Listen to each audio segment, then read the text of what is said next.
আওয়ামী লীগ একদিকে যেমন জানিয়ে দিয়েছে, সাবের হোসেন চৌধুরীর তরফে একদিকে যেমন স্পষ্ট জানানো হয়েছে ইউনূস সরকারের অধীনে কোনো নির্বাচনে আওয়ামী লীগ যাবে না, আওয়ামী লীগ রাজপথের আন্দোলনের মাধ্যমে ইউনূসের পতন ঘটিয়ে নির্বাচনের ব্যবস্থা করবে, ঠিক তেমনি সাবের হোসেন চৌধুরী পরিষ্কার জানিয়ে দিয়েছেন যে আওয়ামী লীগের নেতৃত্বে কোনো পরিবর্তন, শেখ হাসিনার বিচার চলছে, তার আনুষ্ঠানিক অভিযোগ আছে, কাজে তিনি নির্বাচনে অংশগ্রহণ করতে পারবেন না, এমন কোনো আওয়ামী লীগকে নির্বাচনে অংশ নেওয়ানোর দিবা স্বপ্ন দেখা বিদেশিদের বন্ধ করা উচিত।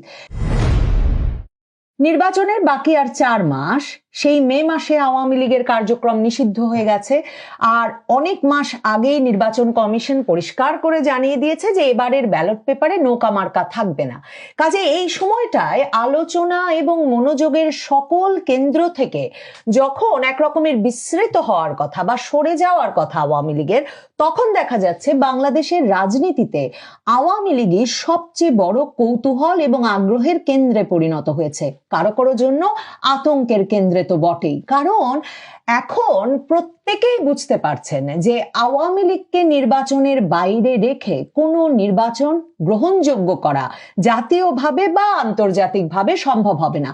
এমনকি আন্তর্জাতিকভাবে যে বিদেশি বন্ধুরা একসময় আওয়ামী লীগকে আইনিভাবে নিষিদ্ধ করে দিলে, ফ্যাসিস্ট সংগঠন হিসেবে কিংবা আন্তর্জাতিক অপরাধ ট্রাইব্যুনাল সাজিয়ে সেখানে বিচারের মুখোমুখি করে ফেললে একরকমের আওয়ামী লীগ ছাড়াই নির্বাচন করা যাবে, কারণ আওয়ামী লীগ জনমানুষে এতটাই ঘৃণিত একটা দলে পরিণত হয়েছে, এমন হিসেব নিকেশ বিদেশি বন্ধুরা বাংলাদেশের বন্ধুদের সঙ্গে মিলিয়ে করে ফেললেও এখন নির্বাচন যত ঘনিয়ে আসছে এদের ভেতরকার আতঙ্ক তত বাড়ছে। কারণ বিদেশি বন্ধু দেশগুলো যেমন বুঝতে পারছে আওয়ামী লীগ ছাড়া নির্বাচন করে যাকেই ক্ষমতায় আনা হোক না কেন, সেই সরকার দিয়ে কোনো স্থিতিশীল সিদ্ধান্তে বা কোনো লাভজনক বাণিজ্যিক অংশীদারিত্বে শেষ পর্যন্ত টিকে থাকা যাবে না।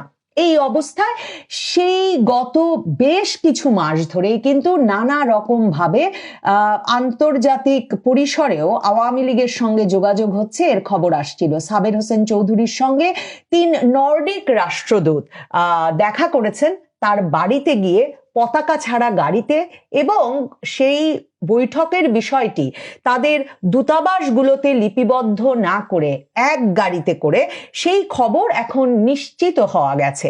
এখন নর্ডিক রাষ্ট্রদূতেরা ঠিক কেন সাবের হোসেন চৌধুরীর সঙ্গে দেখা করতে গেলেন, খবর বেরিয়েছে যে নরওয়ের রাষ্ট্রদূত হ্যাকন আরাল্ড, সুইডেনের রাষ্ট্রদূত নিকোলাস লিনাস এবং ডেনমার্কের রাষ্ট্রদূত ক্রিশ্চিয়ান ব্রিক্স এই গুলশান 2-এ সাবের হোসেন চৌধুরীর বাসভবনে সোমবার গিয়ে উপস্থিত হন দুপুর 3টার দিকে। এরপরে 5টা পর্যন্ত তারা বৈঠক করেছেন।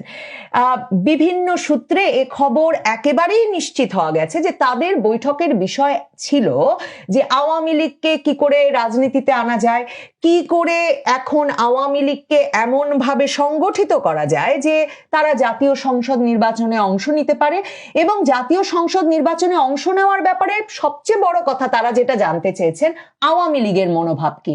দেখেন, আওয়ামী লীগের মনোভাব পরিষ্কার, আওয়ামী লীগ কিছুতেই ইউনূস সরকারের অধীনে কোনো নির্বাচনে অংশ নেবে না। এবং আওয়ামী লীগ কিন্তু একেবারে শেখ হাসিনার মুখে বিবৃতি দিয়ে বা শেখ হাসিনার ভাষ্যে এই কথা বেশ কয়েক মাস হলো জানিয়ে দিয়েছে যে আওয়ামী লীগের এখন মূল লক্ষ্য ইউনূস সরকারের পতন, এবং আওয়ামী লীগ একটা অবাধ সুষ্ঠু নিরপেক্ষ নির্বাচন চায়, একটা তত্ত্বাবধায়ক সরকার অথবা একটা নির্বাচনকালীন সরকারের অধীনে। কিভাবে সেই নির্বাচনকালীন সরকার গঠিত হতে পারে, সেই তত্ত্বাবধায়ক সরকার বা নির্বাচনকালীন সরকারের কাঠামোটা কি হতে পারে, তা নিয়েও কিন্তু আওয়ামী লীগের সঙ্গে আন্তর্জাতিক বিভিন্ন পক্ষের বিভিন্ন দেশে আলাপ আলোচনা চলছে। সাবের হোসেন চৌধুরীর সঙ্গে এই নর্ডিক রাষ্ট্রদূতদের আলাপ করতে যাওয়া, যতই তারা পতাকা ছাড়া গাড়িতে যাক, এক গাড়িতে করে যেতে চান যাতে মনোযোগ আকর্ষিত না হয়, আমি নিশ্চিত বুঝতে পারি যে 3 রাষ্ট্রদূত মিলে সাবের হোসেন চৌধুরীর বাড়িতে গিয়ে উপস্থিত হয়েছেন, সেটা যে খবর হবে সেটা জেনেও তারা গেছেন, এবং এই ইঙ্গিতটা পরিষ্কার করতে চেয়েছেন বাংলাদেশের রাজনৈতিক পরিসরে যে তাদের চাওয়া, পশ্চিমের চাওয়া যে আওয়ামী লীগ সহ একটা অংশগ্রহণমূলক নির্বাচন হোক।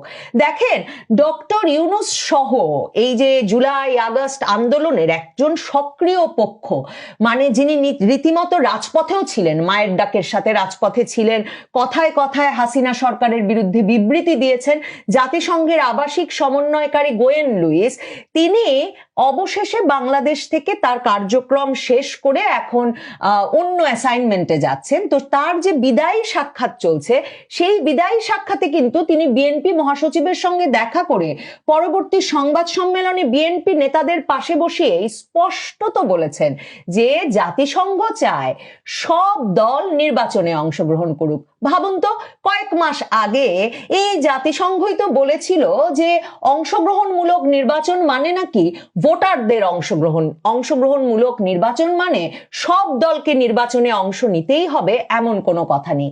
দেখেন, ইউনূস এখনো চেষ্টা চালিয়ে যাচ্ছেন। ইউনূস আর তার পারিষদ বর্গের মরিয়া প্রচেষ্টা চলছে শেখ হাসিনাকে বাদ রেখে একটা নির্বাচন বা নির্বাচন ছাড়া যদি তাদের বেনিফিশিয়ারি সুবিধাভোগী পক্ষগুলোকে মিলিয়ে একটা জাতীয় সরকার বা যে কোনো রকম একটা সরকার বসিয়ে গণভোট সামনে দিয়ে, গণভোটের মাধ্যমে জনগণকে ভোট দিয়েছি এই বুঝ দিয়ে আরো 5-7 বছর থেকে যাওয়া যায়। মানে তারা একটা দীর্ঘ মেয়াদের স্বপ্ন ভুলতেই পারছেন না, আর মাত্র গুছিয়ে বসেছেন এই ভাগাভাগি সরকারটাকে। কাজে এই সময়ে হঠাৎ করে এই সরকারের পতন হলে সত্যিই তো নাহিদ ইসলাম যেমন বলছেন, উপদেষ্টারা সেফ এক্সিট খুঁজে রেখেছেন এবং আখের গুছিয়ে বিদেশে পাচারও করে রেখেছেন, ঠিক। কিন্তু সার্জিস আলম যেটা বলছেন, সেই ভয় তো তীব্রভাবে আছে সংখ্যাগরিষ্ঠের যে সেফ এক্সিট হবে না, মৃত্যু ছাড়া আর কোনো পথ নাই যদি সরকারের পতন হয়ে যায়। কিন্তু বিদেশি বন্ধুরা আর শুনতে চাইছে না ইউনূস কিংবা তাদের এই পারিষদ বর্গের কথা, কারণ তারা বুঝে গেছে এই বিপ্লবী তরুণদের যে দল গঠনের স্বপ্ন দেখিয়েছিলেন ডক্টর ইউনূস, তিনি আবার ফেল করেছেন। তিনি রাজনৈতিকভাবে কোনো গ্রহণযোগ্যতা তৈরি করতে পারেন নাই। কাজেই এর ওপর ভরসা করে বাংলাদেশকে স্থিতিশীল রাখতে পারার বাণিজ্যিক দিক থেকে বা নিরাপত্তা দিক থেকে সেই সম্ভাবনা শূন্য। এই কারণে এখন সাবের হোসেন চৌধুরীর বাড়িতে দৌড়াদৌড়ি বিদেশিদের কিন্তু এটাই প্রথম নয়।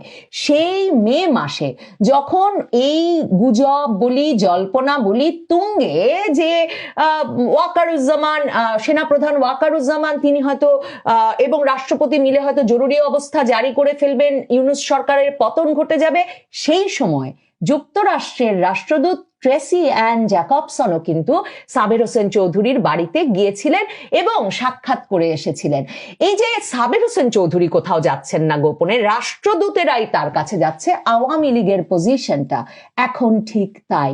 আওয়ামী লীগ নির্বাচন বিষয়ে কারো সঙ্গে আলোচনা করতে চায় না। আওয়ামী লীগ বিশ্বাস করে না কোনো বিদেশি পক্ষ তাদেরকে বাংলাদেশে প্রতিষ্ঠিত করে দিতে পারবে।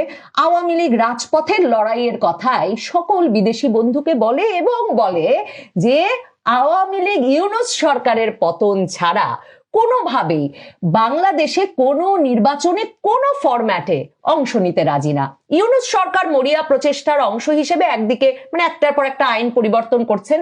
ইউনূসের তাজুল ইসলাম আন্তর্জাতিক অপরাধ ট্রাইব্যুনালের চিফ প্রসিকিউটর, জামায়াতে ইসলামীর বিশিষ্ট আইনজীবী, তিনি আন্তর্জাতিক অপরাধ ট্রাইব্যুনালের আইন পরিবর্তন করে এই সিদ্ধান্ত মানে এই উপায় বের করেছেন যে আন্তর্জাতিক অপরাধ ট্রাইব্যুনালে আনুষ্ঠানিক অভিযোগ দায়ের হলেই যাতে আর কেউ নির্বাচনে অংশ নিতে না পারে, মানে ওই যে শেখ হাসিনা সহ সকলের নির্বাচন উনি ঠেকিয়ে রেখেছেন। এখন নাহিদ ইসলামদের দাবির মুখে দল হিসেবে আওয়ামী লীগের বিচার কাজ শুরু করেছেন, তদন্তকারী কর্মকর্তা নিয়োগ করেছেন যাতে চিরতরে নিষিদ্ধ করা যায় এবং তারা বিদেশিদেরকে বলতে পারেন যে একটা আদালতে নিষিদ্ধ দল আওয়ামী লীগ, সেই দলকে কি করে আপনারা নির্বাচনে আনতে চাইছেন। তবে কথাটা হচ্ছে বিদেশিরা এখন আর এসব শুনতে রাজি নয়, কারণ তারা বুঝে গেছে যে আসলে জামায়াতে ইসলামী কিংবা বিএনপিও তারাও কনফিডেন্ট নয়, আত্মবিশ্বাসী নয় যে একটা নির্বাচনের মাধ্যমে তারা যদি সেই নির্বাচনের মাধ্যমে কোনো একটি পক্ষ বিজয়ী হবেই তো, হয় জামাত জিতবে নালে বিএনপি জিতবে, কোনো একটি পক্ষকে আরেক পক্ষ মেনে নিবে সে সম্ভাবনা শূন্য। এছাড়াও জামায়াতে ইসলামী জাতীয় নাগরিক পার্টির যে আবদার, আওয়ামী লীগ নিষিদ্ধ হয়েছে, এখন সিপিবি, বাসদ, মানে সকল বামপন্থী ফ্যাসিবাদের দোসরদের বাদ দিয়ে দিতে হবে। সবচেয়ে বড় কথা, জাতীয় পার্টি তাদের মূল টার্গেট, মানে আরেকটা যে দল, লাঙ্গল মার্কার দল, যেই মার্কাগুলো মানুষ ব্যালটে চেনে, সেই মার্কাও বাদ দিয়ে দিতে হবে, কারণ তাদের জয়টাকে এমন এককভাবে নিশ্চিত করতে হবে।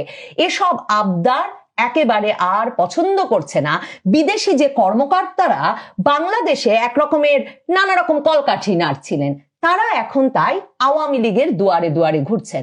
সাবের হোসেন চৌধুরীর সঙ্গে তারা সাক্ষাৎ করেছেন তাদের নিজ আগ্রহে, এবং তারা এই বার্তা পশ্চিমের দূতাবাসগুলোর তরফে, পশ্চিমের দেশগুলোর তরফে নিয়ে গেছেন যে একটা অংশগ্রহণমূলক নির্বাচন, ওই যে জাতিসংঘ যেটাকে বলছে সব দলের অংশগ্রহণের নির্বাচন।